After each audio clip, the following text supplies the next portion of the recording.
这期的各位观众朋友们，大家好，欢迎您收看藏人行政中央电视台本周的华语新闻节目。本期的新闻要点有：选举委员会公布2026年流亡藏人大选关键日程；藏人行政中央隆重庆祝第77个印度共和国日；司政边巴次仁在美国出席新书发布会；兴隆藏人定居点迎接支持西藏人士桑德斯·梅什拉姆。纪录片《幸福的智慧》在巴黎专场放映。驻日本代表茨旺加布阿瑞亚博士结束对韩国的访问。外交与新闻部为北印度藏人志愿游说团体举办培训活动。下面请看详细内容。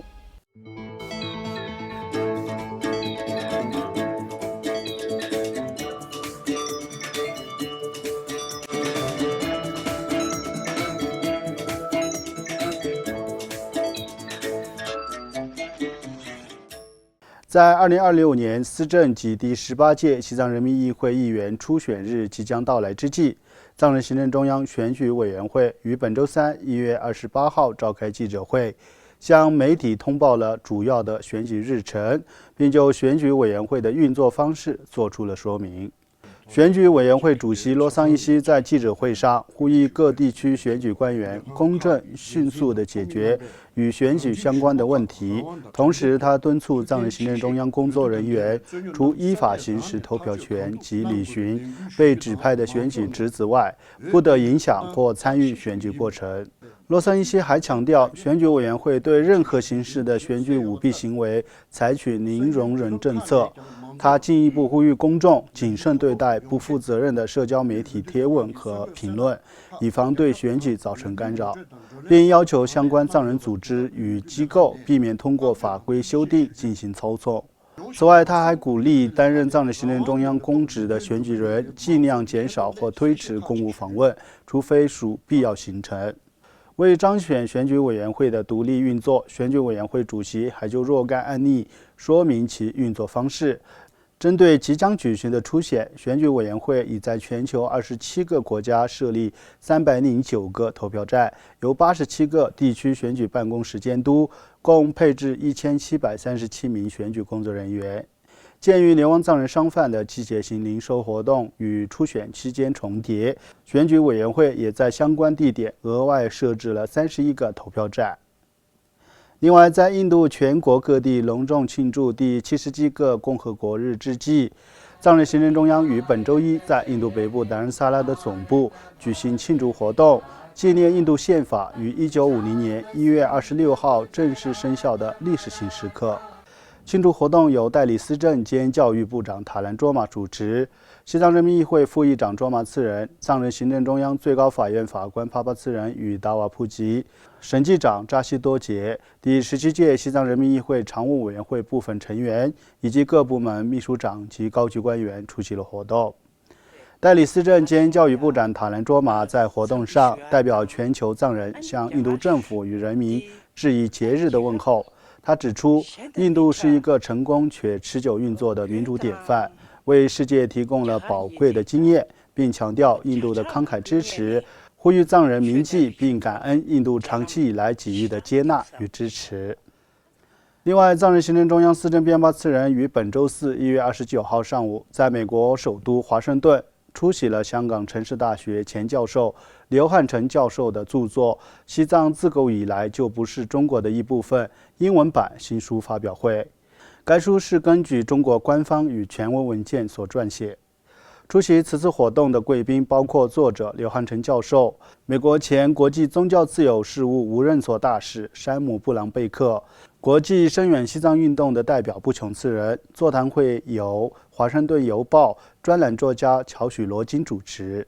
本次新书发表会由美国国家民主基金会主办，新书则由美国的最佳出版国际公司出版。此外，位于印度东北部梅加拉雅邦首府西隆的藏人定居点，于上周三1月21号迎来了印度西藏事业核心小组西部地区区域召集人桑德斯·梅什拉姆。桑德斯·梅什拉姆为了提升印度民众对西藏人权状况的关注，于去年12月9号自印度阿鲁纳加尔邦靠近印藏边界的波姆拉展开了第6次觉醒之旅自行车长途骑行活动，并于今年1月21号抵达美加利亚邦首府基隆，全程横跨3邦约2400公里。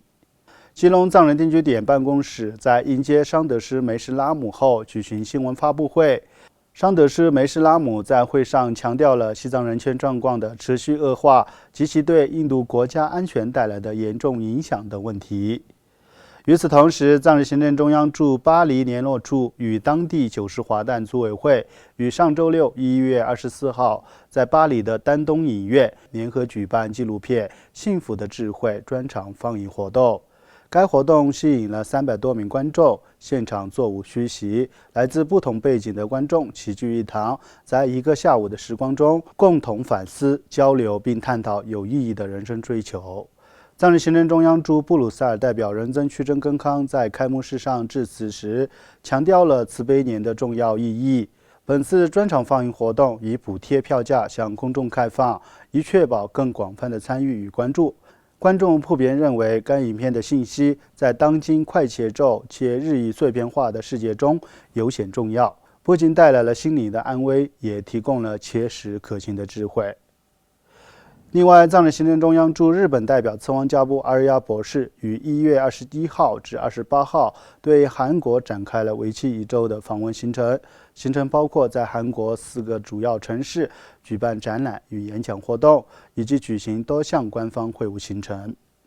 在访问期间，韩国藏人社区组织了一场有关达赖喇嘛尊者一生及其对世界和平贡献的图片展览。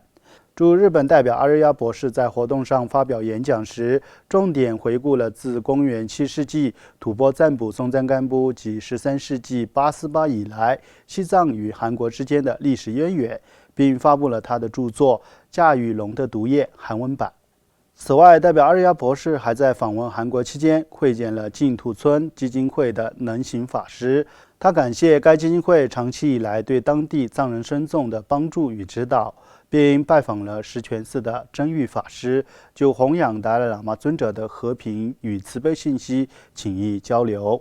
在访问的最后阶段，他还会见了圆法寺的庆宣法师，他感谢该寺赞助藏人学生赴韩国大学就读，并请求继续支持流亡藏人青年的教育事业。请继续收看本期节目的最后一则消息。藏人行政中央外交与新闻部于上周在印度北部达仁萨拉为北印度藏人志愿游说小组的志愿者举办了为期3天的培训活动。藏人行政中央公务员选人委员会主席噶玛依西在开幕式上致辞时强调，藏人青年在持续推动相关游说活动中的关键作用，并结合自身职业经历，分享了实际案例，同时重申在日常生活中保护藏语与藏文化的重要性。该培训项目为来自印度北部的38名藏人青年提供了必要的游说及倡议技能，以及加强区域协调合作方面的知识，并激发他们在西藏自由运动中的领导力。